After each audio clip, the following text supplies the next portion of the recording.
8.3 भारतीय समाज, अर्थनीति एवं संस्कृति की विभिन्न धाराएं 700-1200 1 नीचे दिए गए नामों में कौन सा दूसरों का साथ मेल नहीं खा रहा है, उसके नीचे चिन्ह लगाओ। कु मोहम्मद गोरी, मिन्हाज उल सिराज, सुल्तान महमूद, इख्तियारुद्दीन मोहम्मद बख्तियार खिलजी।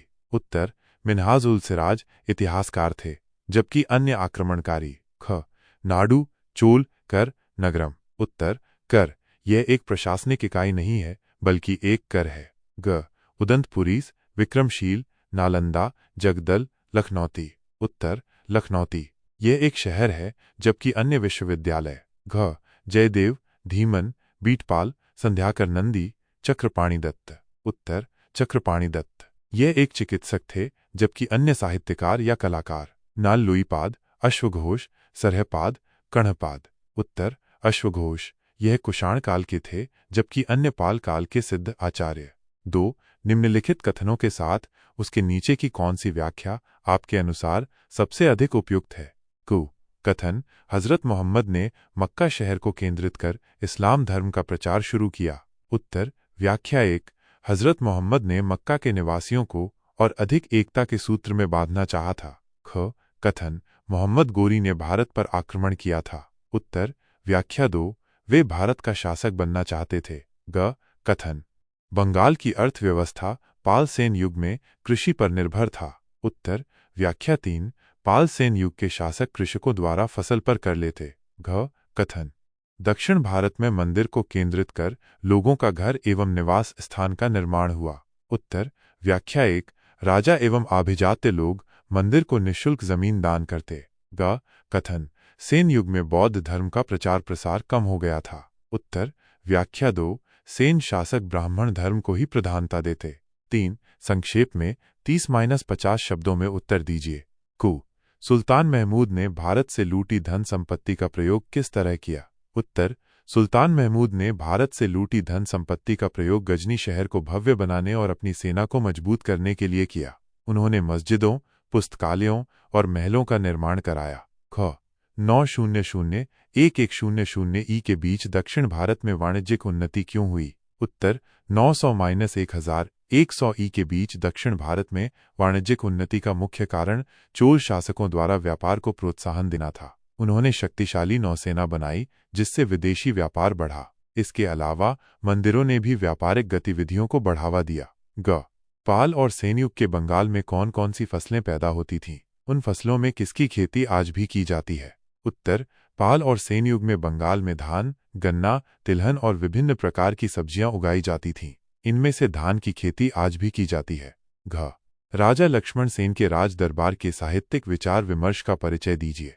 उत्तर राजा लक्ष्मण सेन के दरबार में जयदेव, हलायुध और श्रीधर दास जैसे विद्वान थे। उन्होंने गीत गोविंद, ब्राह्मण सर्वस्व और सदुक्ति कर्णामृत जैसे महत्वपूर्ण ग्रंथों की रचना की। ध्वज पाल शासन की तुलना में सेन शासन क्यों बंगाल में थोड़े दिनों तक स्थायी रहा। उत्तर पाल शासन की तुलना में सेन शासन कम स्थायी रहा क्योंकि सेन शासकों ने ब्राह्मण धर्म को अधिक महत्व दिया और बौद्ध धर्म को कम प्रोत्साहन दिया, जिससे समाज में असंतोष फैला। इसके अलावा तुर्क आक्रमणों के कारण भी सेन शासन जल्दी समाप्त हो गया।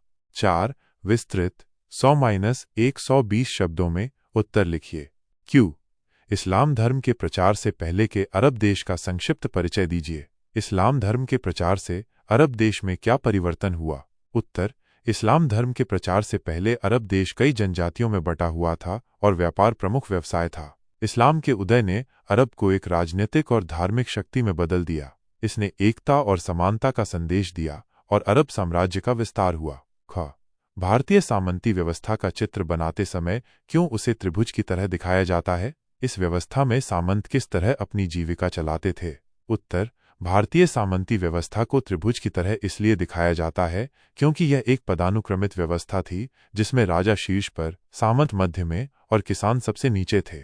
सामंत अपनी जीविका किसानों से कर वसूल करके और राजा को सैन्य सेवा प्रदान करके चलाते थे। ग पाल और सेन युग में बंगाल के वाणिज्य एवं कृषि की तुलना कीजिए। उत्तर पाल और सेन युग दोनों में ही बंगाल की अर्थव्यवस्था कृषि पर आधारित थी। पाल युग में व्यापारिक गतिविधियां अधिक थीं, जबकि सेन युग में ब्राह्मण धर्म को अधिक महत्व देने के कारण व्यापार में कमी आई। घ पाल शासनकाल में बंगाल की कला एवं स्थापत्य का जो परिचय मिलता है उसे लिखिए। उत्तर, पाल शासनकाल में बंगाल की कला और स्थापत्य में बौद्ध कला का प्रभाव दिखाई देता है। धीमन और बीट पाल जैसे कलाकारों ने पांडुलिपियों में लघु चित्रों का निर्माण किया। नालंदा और विक्रमशिला जैसे विश्वविद्यालयों में भव्य विहारों का निर्माण हुआ।